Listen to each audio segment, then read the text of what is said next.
Hi, my name is Lefty at 1603 Tattoos in Tampa, Florida. On behalf of Expert Village, this is Tattoo Care.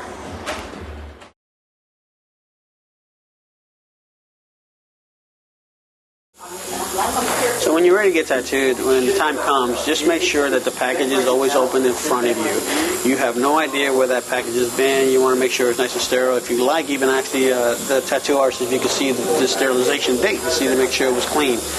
Never be afraid to ask. I mean, this is your safety. You want to be careful. I mean, we don't want to bring anything, and you don't want to get anything either. So, safety is important. We do have some tools that we do have sterile. When we sterilize it, it does change the coloration. So always look for that. Once the package is done and used, we put this in a different container, and the needles are always discarded. So make sure that when you do finish, at least see that as well, to make sure that you're not giving nobody else an infection if you have one. So just be very clean with your tattoo stuff.